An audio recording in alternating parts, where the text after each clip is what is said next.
সেই প্রাক্তন বিচারপতি অভিজিৎ গঙ্গোপাধ্যায় যখন বিচারক ছিলেন তখন রাজনীতির সঙ্গে যুক্ত হয়ে গেলেন, রাজনৈতিক দলের সঙ্গে যুক্ত হলেন, ছেড়ে দিয়ে চলে এলেন কি রাজনীতিতে কেরিয়ার তৈরি করবে বলে, রাজনীতিতে কেরিয়ার তৈরি করবে বলে। কার সঙ্গে গিয়ে গদ্দারি করলেন? বাংলার মানুষ, ভারতবর্ষের মানুষের সঙ্গে আপনি গদ্দারি করলেন, বিশ্বাসঘাতকতা করলেন। আপনি কি বলেন আমি মহান বিচারক? 50,000 লোকের আপনি চাকরি খেলেন, 50,000 লোকের চাকরি খেলেন, কিন্তু ভারতবর্ষের সুপ্রিম কোর্ট সেই 50,000 লোকের চাকরিকে ফিরিয়ে দিল না, ওরা চাকরি করবে। তাহলে তো আপনার বিচার ব্যবস্থার মধ্যে গলদ ছিল, বিচার ব্যবস্থায় গলদ ছিল তো, তাহলে সুপ্রিম কোর্ট পর্যন্ত কেন ইন্টারফেয়ার করবে? গলদ ছিল তো বিচার ব্যবস্থায়। 50,000 মানুষ মানে 50,000 নয়, এক একটা লোকের উপর অন্তত 5 জন করে ডিপেন্ডেন্ট। 50 × 5, 2.5 লক্ষ মানুষের পেটে আপনি লাথি মেরেছিলেন সেদিন, 2.5 লক্ষ মানুষের পেটে আপনি লাথি মেরেছিলেন। আর কি আনন্দ, একটা একটা করে চাকরি খাচ্ছে, আর কি আনন্দ। শুধু ছবি তুলছে, প্রেস কনফারেন্স আর ছবি তুলছে, ছবি তোল বলে খিচ মেরি ফটো, খিচ মেরি ফটো, খিচ, ছবি তুলে যাচ্ছে, শুধু একটার পর একটা ছবি তুলে যাচ্ছে। কি আনন্দ। যেমন নরখাদকে এক একটা মানুষ খেয়ে আনন্দ হয়, মুখ দিয়ে রক্ত পড়ছে, নরখাদকের যেমন আনন্দ হয়, তেমনি চাকরি খেয়ে ওর আনন্দ। আমি চাকরি খেয়েছি, আমি মেনে নিতাম যদি 50,000 লোকে চাকরি খেয়ে যদি 50,000 নতুন লোককে চাকরি দিত, আমার কোনো আপত্তি ছিল না, আমি এই কথা আজকে বলতে আসতাম না। কিন্তু পর শ্রীরামপুর পার্লামেন্টের মানুষ জিতিয়ে বলেছে এনজাম কল্যাণ ব্যানার্জি বারবার পার্লামেন্টে। তাই আমার প্রথমবার ছুটন্ত ঘোড়াকে ছেড়ে দিন পার্লামেন্টের বুকে, দৌড়বে, গর্জে পাশে থাকবে, এইটুকু প্রতিশ্রুতি আমি আপনাদের বলতে পারি। Debangshu is a committed person. আমার পার্লামেন্টের ছেলেও, আমি চিনি ওকে, ও কিন্তু কমিটেড, আমার বড্ড আদরের। ও আমার ছেলের চেয়েও ছোট। আর পার্লামেন্টে আমি থাকবো, পার্লামেন্টে তৈরি করার দায়িত্ব আমি নিচ্ছি, তৈরি করব। মাই লর্ড বলে তার মানে কি? তার মানে হচ্ছে এই ভারতবর্ষের বুকে তুমি আমার ঈশ্বর। তাই সেই প্রাক্তন বিচারক অভিজিৎ গঙ্গোপাধ্যায়, যার প্রতি এত আস্থা বিচারক হিসেবে, সেই প্রাক্তন বিচারপতি আমার কনস্টিটুয়েন্সিতে নেই।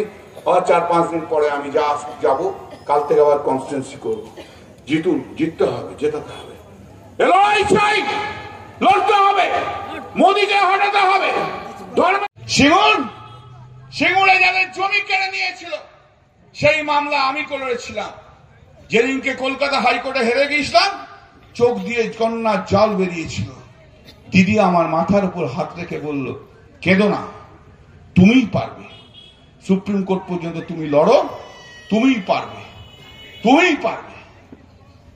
ঈশ্বরের আশীর্বাদ, মা বাবার আশীর্বাদ আর দিদির আশীর্বাদ।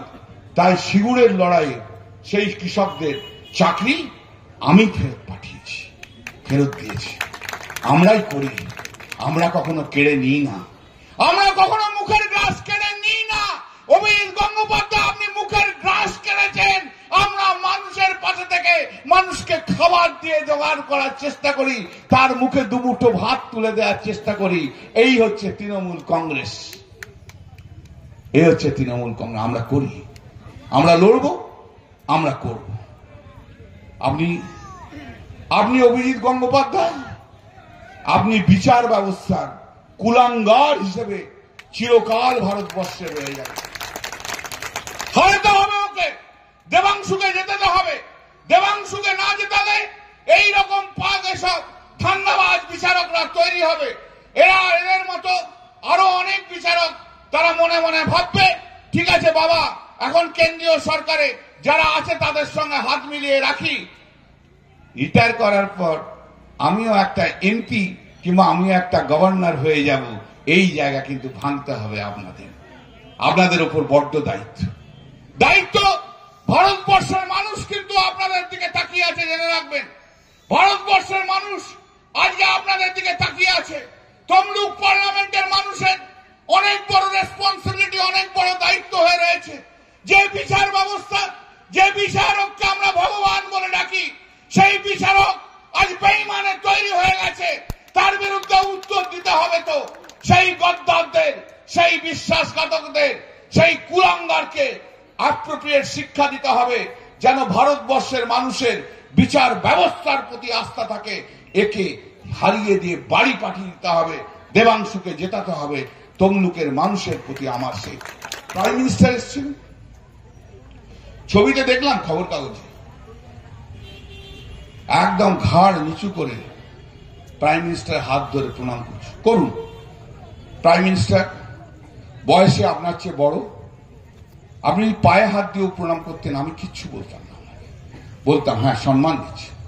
প্রাইম মিনিস্টার তো নেতা ভারতবর্ষের, সমালোচনা আমরা করব, তাকে হটানোর জন্য আমরা বলবো ভারতবর্ষের সরকারিভাবে নেতা, রাজনৈতিক নেতা নয় তিনি। তাকে করেছেন, ভালো করেছেন, আপনি ওই দলে গেছেন। কিন্তু আপনি যেদিনকে তমলুকে এলেন, সেদিনকে আপনার হাঁটুর বয়সী ছেলে শুভেন্দু অধিকারী একদম পায়ের মাথা নামিয়ে একদম তার হাঁটুর কাছে আপনাকে চলে যেতে হলো। এতটা সিদ্ধারা আপনি বাঁকালেন, এতটা সিদ্ধারা আপনি বাঁকালেন। আপনি নিজের রাজনৈতিক জীবন তৈরি করার জন্য বিচার ব্যবস্থায় থেকে আপনি সিদ্ধারাটাকে বাঁকিয়েছিলেন, সিদ্ধারাটা ভেঙেছিলেন। শুনতে চেয়েছিলেন আর একবার, সিদ্ধারাটা বাঁকিয়েছিলেন আপনি, আপনি সিদ্ধারাটা বাঁকিয়েছিলেন, সিদ্ধারাটা নামিয়েছিলেন। আপনি পদে পদে সিদ্ধারা, আপনার সিদ্ধারাটাকে আপনি বাঁকিয়েছেন। আর শুভেন্দু অধিকারীর কাছে যে আবার আপনি সিদ্ধারাটাকে আপনি বাঁকিয়ে দিলেন, মাথা ভেঙে দিলেন, সিদ্ধারা নামিয়ে দিলেন। তাই আমার শ্রীজাতর কবিতার দুটো লাইন মনে পড়ে, মানুষের সাথে মানুষ আসে, বিরুদ্ধতার ভিড় বাড়ায়, তোমরা মানুষ আমরা মানুষ, তফাৎ শুধু শির দাঁড়ায়, শির দাঁড়াতেই তফাৎ। মাই লর্ড বলে তার মানে কি? তার মানে হচ্ছে এই ভারতবর্ষের বুকে তুমি আমার ঈশ্বর।